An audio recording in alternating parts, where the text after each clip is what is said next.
Welcome to my homely kitchen Ratna. আজকে আমি আপনাদের একটা বিট গাজরের রেসিপি করে দেবো। তার আগে আমি আপনাদের হোমলি কিচেন রত্না তরফ থেকে যারা যারা আমার চ্যানেলটা দেখেন, সাবস্ক্রাইব করেন এবং যারা করেন না সবাইকে আমি মেরি ক্রিসমাস। আশা করি শীতকালে সবাই ভালোই আছেন, সুস্থই আছেন। আশা করি সবাই সুস্থই থাকবেন, এটাই ভগবানের কাছে সবার জন্য প্রার্থনা করছি। সামনের বছর যাতে আপনাদের শুভময় হোক সেটাও আমার একটা প্রার্থনা রইল। আজকে আমি আপনাদের গাজর, বিট এই শীতকালে যে পাওয়া যায় এটার একটা টেস্ট একটু আলাদা থাকে এবং এটা খুব হেলদি খাবার, সেরকমই একটা রেসিপি করে দেখাবো। তার জন্য আমি দুটো গাজর ছোটো ছোটো করে কেটে ধুয়ে রেখেছি, একটা আলু ছোটো ছোটো করে কেটে রেখেছি, এখানে যে দুটো বিট ছোটো ছোটো করে কেটে ধুয়ে রেখেছি। মশলা বিশেষ কিছুই লাগে না, এখানে অল্প একটু সাদা জিরে নিয়েছি, স্বাদ মতো লবণ নিয়েছি, একটুখানি হাফ চামচ মতো আমি লঙ্কার গুঁড়ো নিয়েছি, আর গোটা গরম মশলা নিয়েছি, দারচিনি, লবঙ্গ, এলাচ, আর হাফ চামচ মতো একটু চিনি নিয়েছি। এটা একটু মিষ্টি মিষ্টি তরকারি, বিট গাজরটা তো মিষ্টিই থাকে। হাফ ইঞ্চি মতো আদা একটু ক্রাশ করে নিয়েছি, আর এই মটর নিয়েছি, কিছুটা মটর নিয়েছি।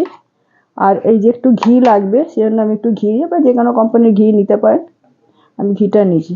আর এটা সাদা তেলেই করতে হবে, তেলটা আমি আগেই গরম করে নিয়েছিলাম, এটা সাদা তেলেই করবেন। প্রথমে আমি সাদা জিরেটা দিয়ে দেবো, এটা একটু ভেজে নিতে হবে, একটু গন্ধটা একটু ভাজা বেরোলেই ভাজাটা হয়ে গেছে। এবার আমি গোটা গরম মশলাটাও দিয়ে দেবো।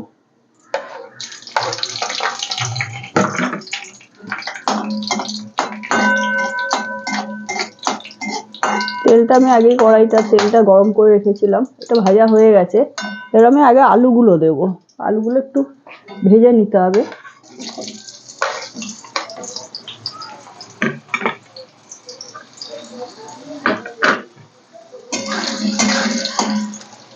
তেলটা একটু বাড়িয়ে নিলাম, বেশি ভাজতে হবে না।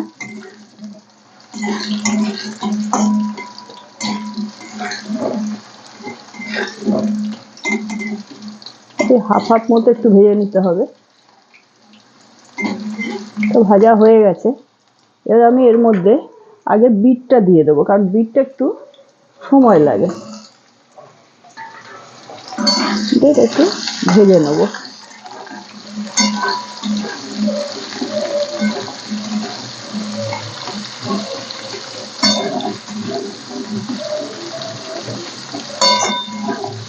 রুটি, পরোটা, ভাত সবার সঙ্গে খাওয়া যায়, বিশেষ করে এটা বাচ্চাদের পক্ষে তো খুবই ভালো। এবার আমি এর মধ্যে গাজরটাও দিয়ে দেবো,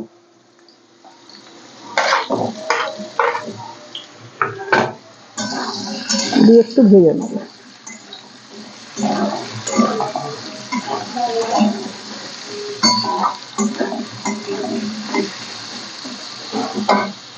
লবণটা দিয়ে দেবো,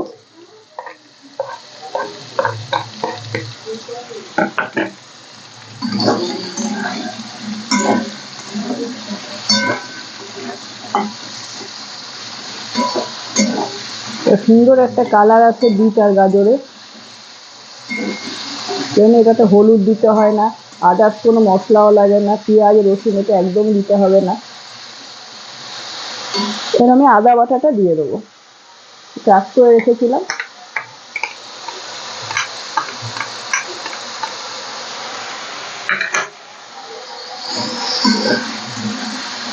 একটু এর সঙ্গে একটু ভেজে নেবো আদাটা, যাতে কাঁচা গন্ধটা না থাকে। মটরটা আমি দিয়ে দেবো, মটরটা তো ভাজার দরকার নেই।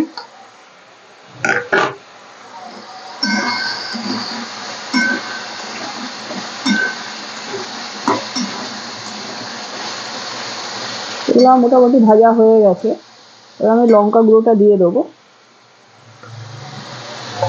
এটা একদমই ঝাল হবে না, এই জন্য আপনারা এটা চাইলে স্কিপ করতে পারেন। এখানে আমি অল্প পরিমাণে দিয়েছি। এটা আমার ভাজা ভাজা হয়ে গেছে, এর মধ্যে আদার্স কোনো মশলাই লাগবে না। এবার আমি এর মধ্যে একটু জল দিয়ে দেবো, পুরের মতো জল দিয়ে দেবো, এটা একটু সিদ্ধ হতে হবে।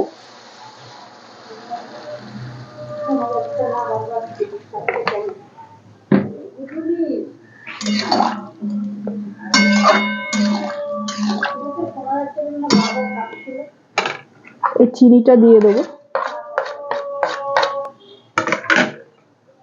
দিয়ে এবার আমি ঢেকে 10 মিনিট পরে, নামানোর আগে এটা ঘি দিতে হবে। এবার আমি ঢেকে দেবো, 10 মিনিট পরে আপনাদের দেখাচ্ছি। এবার ঢাকাটা খুলে আমি দেখবো, মনে হয় সিদ্ধ হয়ে গেছে, 10 মিনিটের বেশি হয়ে গেছে। দেখুন এই যে সিদ্ধ হয়ে গেছে একদমই, এই যে বিটও সিদ্ধ হয়ে গেছে, গাজরও সিদ্ধ হয়ে গেছে, সবই সিদ্ধ হয়ে গেছে। একদম এটা শুকনো করা যাবে না, একটু গ্রেভি থাকবে। বললাম তো এটা ভাত, রুটি, পরোটা। এবার নামানোর আগে আমি এই যে 1 চামচ ঘিটা দিয়ে দেবো। আপনার ঘি, বাটার, যা যে কোনো একটা কিছু ইউজ করতে পারে।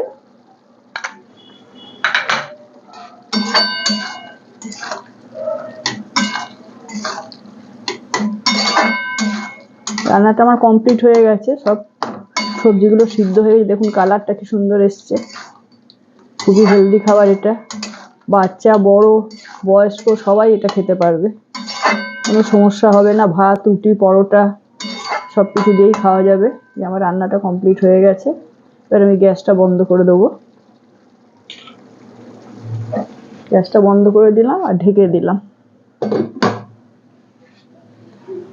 আমার এই বিট গাজরের রেসিপি রান্নাটা যদি আপনাদের ভালো লাগে, তাহলে অবশ্যই আপনারা আমার হোমলি কিচেন রত্না ইউটিউব চ্যানেলে গিয়ে এই চ্যানেলটাকে আপনারা সাবস্ক্রাইব করবেন, লাইক করবেন, শেয়ার করবেন। ধন্যবাদ।